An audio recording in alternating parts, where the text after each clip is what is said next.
drift away. We are about to embark on a long, slow, and tranquil journey into one of the most ancient chapters of human history, where people first encountered one of nature's strange and slightly hazardous secrets, a substance that relaxes the body and lifts the spirit into a different world. Today, we will learn about the history of getting wasted, of intoxication. Every sentence of this narrative will be slow, every piece of information calm, so that your mind, without any excitement, can slowly descend into the depths of sleep. Our story begins long before humanity, millions of years ago, in a quiet, primal jungle. Imagine that dense forest, where time was slow and the pace of life was nothing like today. This is the era of the drunken monkey hypothesis. According to this theory, our attraction to or tolerance for alcohol is actually a part of our evolutionary process. Our ancestors, who were primarily tree-dwelling primates, were highly dependent on ripe fruit for sustenance. Imagine the ripe fruits falling from the trees onto the warm earth. There, the fruit's natural sugars, mixed with airborne yeast, would slowly begin a silent process called fermentation. This fermented fruit would contain a small amount of ethanol. Our ancestors were attracted to the slightly pungent and sweet smell of these fermented fruits, not knowing they were consuming alcohol. They sought these fruits because they contained more calories and energy than regular fruits, which was crucial for their survival. One study suggests that about 10 million years ago, a specific enzyme, ADH4, evolved in the bodies of our ancestors, which helped them break down alcohol more quickly. This evolutionary advantage was significant.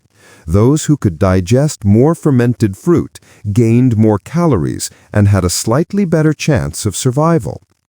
Thus, very slowly, through a silent, natural process, our evolutionary journey became deeply intertwined with alcohol. The formal history of intoxication truly begins in the Neolithic age, when humans began farming and settling down in permanent communities. While there is no exact date, it was likely an entirely accidental discovery. Imagine the first farmers storing their crops like wheat, barley, or rice in large clay pots. Perhaps due to carelessness, rainwater or another source of moisture leaked into a pot full of grain, and the pot was then left forgotten in a corner for a long time. The grain's sugars came into contact with the water, and the invisible airborne yeast began its work. Day after day, week after week, the wet grain and water slowly transformed into a new liquid. After some time, a strange, sweet, pungent odor began to emanate from the pot, an odor never smelled before. Perhaps out of curiosity, or out of a desperate need for food, someone drank that liquid. With the first sip, they felt a strange warmth in their body and a light haze in their mind. All the worries of the world seemed to disappear for a moment, and a strange sense of well-being enveloped them. It was probably at that moment that humans first discovered, accidentally or intentionally, the feeling of becoming intoxicated. This discovery was not just the history of a drink. It marked the beginning of a profound social, spiritual, and mental change in human civilization. Archaeological excavations have provided us with some of the oldest evidence of this silent history. The oldest chemical evidence of an alcoholic beverage was found in the Neolithic village of Jiahu, near the Yellow River in China. About 9,000 years ago, between 7,000 and 6,600 BCE, people there made a mixed fermented beverage from rice, honey, and hawthorn fruit, or grapes. Scientists found the chemical signature of this drink by analyzing the residue inside the ancient pots. Meanwhile, the oldest evidence of wine made purely from grapes was found in the region of modern Georgia, dating back to about 6000 BCE. A little later, wine residue was found in pots from Haji Firuz Tepe in the Zagros Mountains of Iran, dating from 5400 to 5000 BCE. Each piece of evidence suggests that humans in different places independently discovered the process of fermentation around the same time. For the Sumerian civilization, which flourished along the Tigris and Euphrates rivers, beer was a sacred beverage. Their cuneiform script frequently mentions beer. The Sumerians made beer from barley and emmer wheat. Beer was not just a drink, it was a primary food source and a form of wages. Laborers were often paid in beer, which provided a large portion of their daily calories. The Sumerians even had a goddess of beer named Ninkasi. A hymn written in her honor is considered the world's oldest beer recipe. This hymn meticulously describes the brewing process. They would first steep the grain, allow it to germinate, malting, and then use the malt to... Taverns were prevalent in this society, mostly run by women. The famous Code of Hammurabi in Babylon contained strict rules regarding taverns, such as ensuring the quality of the beer and prohibiting excessive pricing. These laws proved that even in that ancient society, the economic and social aspects of intoxication were extremely important. Chapter 5. The Greek Symposium and the Lesson of Moderation. In ancient Greece, wine was the symbol of civilization and culture. The Greeks believed that those who did not drink wine were uncivilized or barbarians. To them, wine was the blessing of the god Dionysus. The gathering of elite Greek men after dinner, centered around drinking, was called the symposium, meaning to drink together. The symposium was primarily a hub for philosophical discussion, debate, and poetry recitation. A crucial rule was that the Greeks always diluted the wine with a large amount of water. This custom of mixing wine with water was seen as a symbol of self-control and moderation. Drinking strong, undiluted wine was considered barbaric. The amount of water to be mixed was decided by the symposiarch, the leader of the gathering. Philosopher Plato extensively discussed drinking. He believed that wine was a way to test one's self-control. A slight intoxication would force people to reveal their true nature. But he strongly criticized excessive drinking. For the Greeks, becoming intoxicated was a slow process, controlled by social norms and the framework of moderation. Chapter 6. Roman Wine and the Soldier's Ration. The Roman Empire adopted the culture of making and drinking wine from the Greeks. As the empire expanded, so did the culture of wine across Europe. For the Romans, wine was an essential part of daily life. Even the rations of ordinary soldiers included wine. One major reason was that drinking water was not always pure at the time. The alcohol in wine would sterilize the water somewhat, making it safer to drink when mixed. Taverns, or tabernae, were popular in Roman society, where common people, soldiers, and travelers would gather to drink wine and socialize. While the elite often looked down upon these taverns, some did frequent them in disguise. The Romans also mixed their wine with water, like the Greeks. Thinkers like Pliny the Elder warned about the dangers of excessive drinking. Wine was an essential part of their lives, an ordinary beverage deeply embedded in the everyday existence of the vast Roman Empire. Chapter 7. The Magic of Distillation and the Birth of Hard Liquor. For thousands of years, humans only produced alcohol through fermentation, which is concentration rarely exceeded 15 to 20%. But at the beginning of the Middle Ages, with the help of Arab alchemists, a new technique was discovered, which completely altered the history of alcohol. This technique was known as distillation. In the distillation process, the fermented liquid is heated to create vapor, and then the vapor is cooled and condensed back into a liquid. Since alcohol evaporates at a lower temperature than water, this process allowed for separating the alcohol from the water, creating a much higher concentration, or hard liquor, known as spirits, like brandy, whiskey, and vodka. Initially, this distilled alcohol was primarily used as medicine. It was called aqua vitae, or the water of life. It was believed to have healing properties. But very quickly, its intoxicating power captured human attention. With the discovery of hard liquor, the process of getting wasted became much faster and more intense. The new trend of rapidly and severely intoxicating oneself with a small amount of drink began, creating new social problems. Chapter 8: The Shadow of Prohibition and the Underground Sip.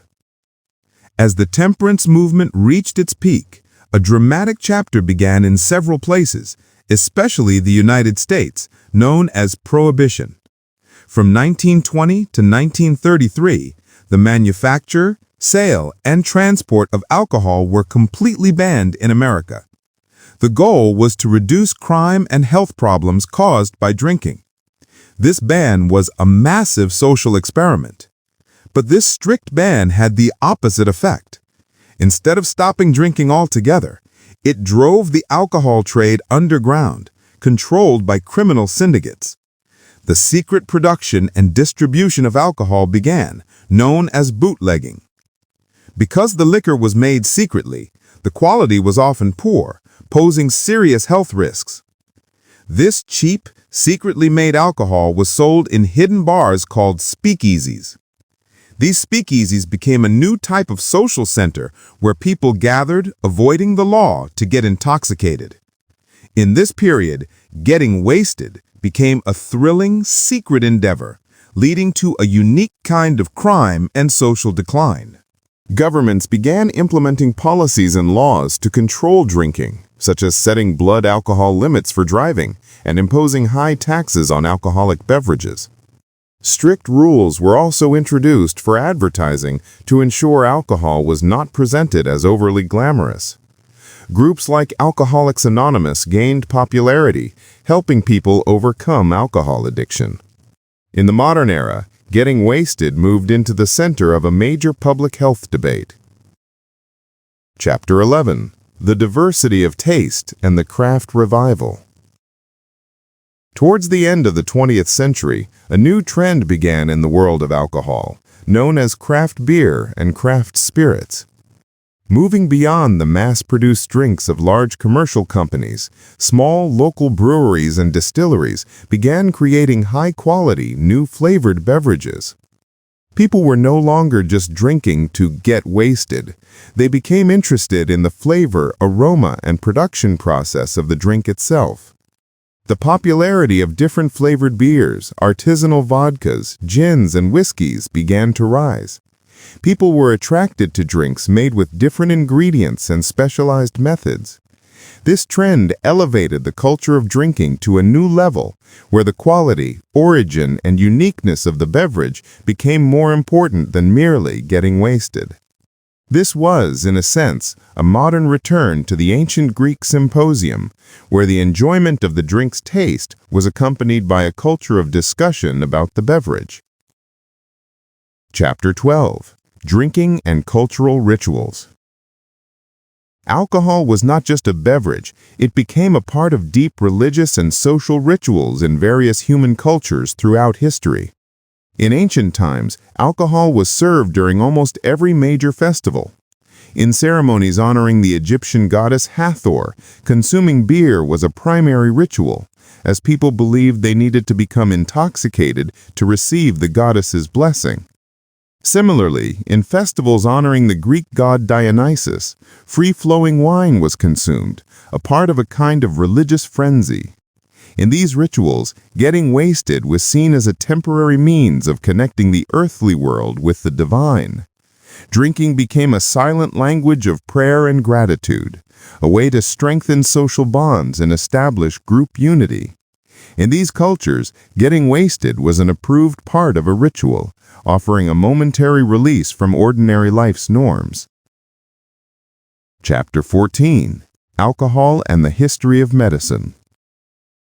Along the long path of history, alcohol was not only consumed as a drink, but also used as an important medicine. Physicians in ancient Egyptian and Greek civilizations, such as Hippocrates, used wine to treat various ailments. They mixed wine with herbs to create tonics that helped reduce pain, aid digestion, or treat infections. They saw wine as a powerful solvent that could extract the beneficial properties of herbs. In the Middle Ages, the hard liquor created through distillation, aqua vitae, was touted as a cure-all. It was believed to boost circulation and grant long life.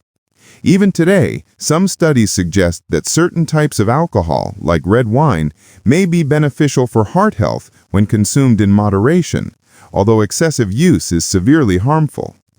This history shows that humans have always looked for a kind of healing power in alcohol, even if its use was not always controlled. Chapter 15: The Economic Value of Drink and the History of Taxation. From the beginning of history, alcohol has been a valuable commodity, and it has always served as a major source of revenue or taxation for governments. Taxes were imposed on wine and beer even in ancient civilizations. In the Roman Empire, wine was a profitable business, and various duties were levied on it. In the modern era, taxes imposed on hard liquor and beer have become a significant part of government revenue. Through these taxes, the government attempts to regulate public health while also collecting revenue from consumption. Throughout history, major rebellions and political conflicts have erupted over alcohol taxes. The Whiskey Rebellion in American history is a notable example, where farmers protested the federal government's tax on their produced whiskey.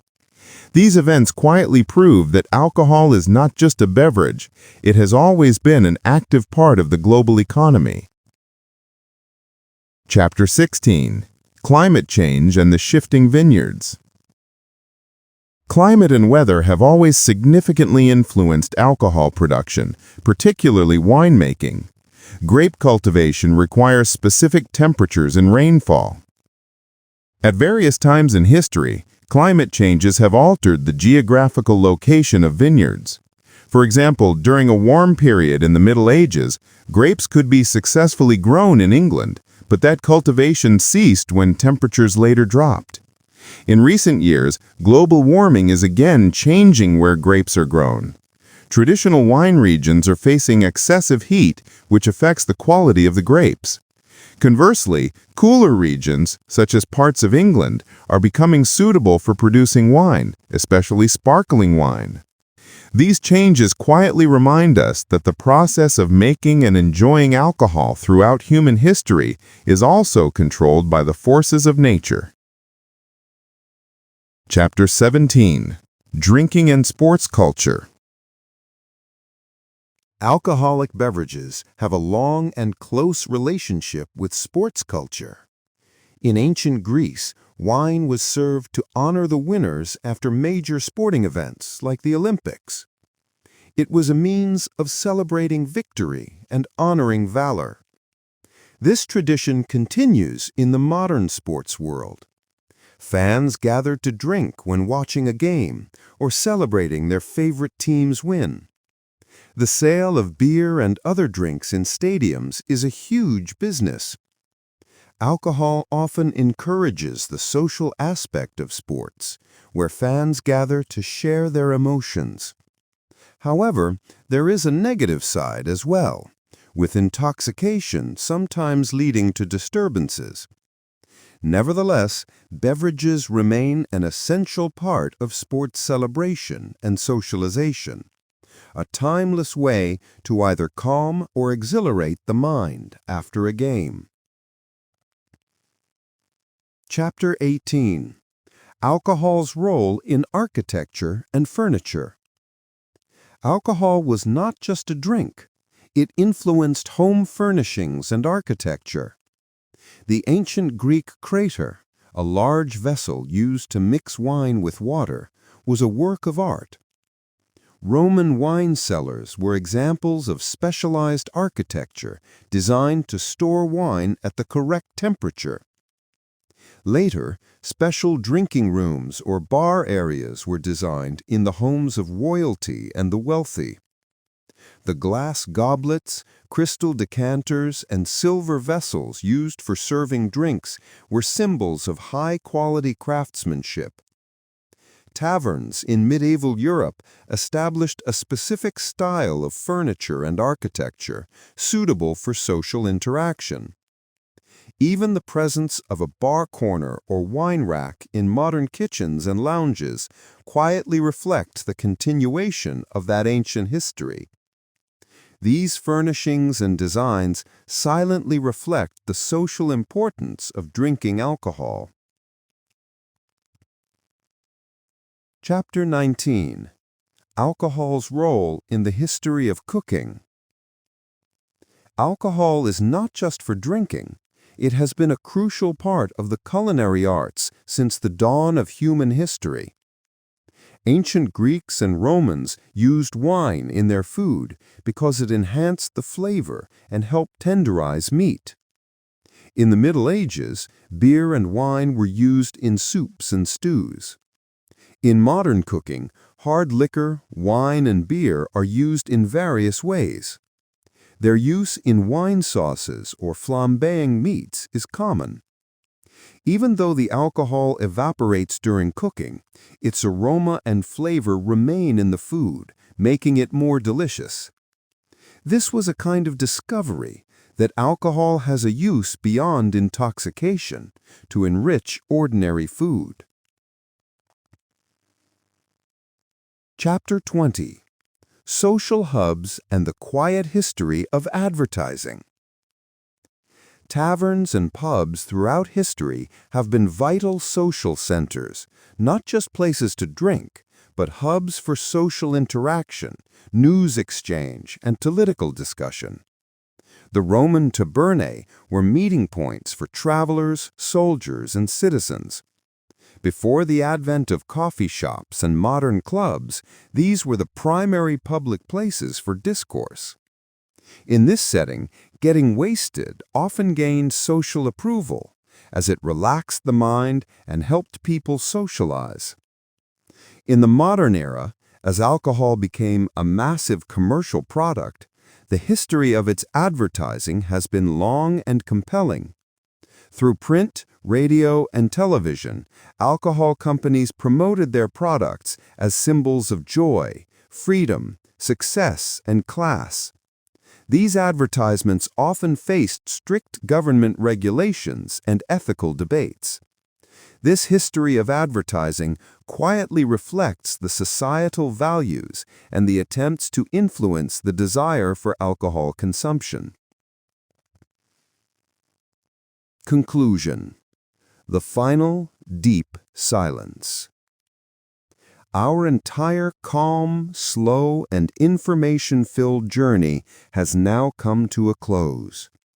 We have explored every corner of alcohol's influence on human history, from the ancient fermented fruit to modern craft spirits, from art and language to economics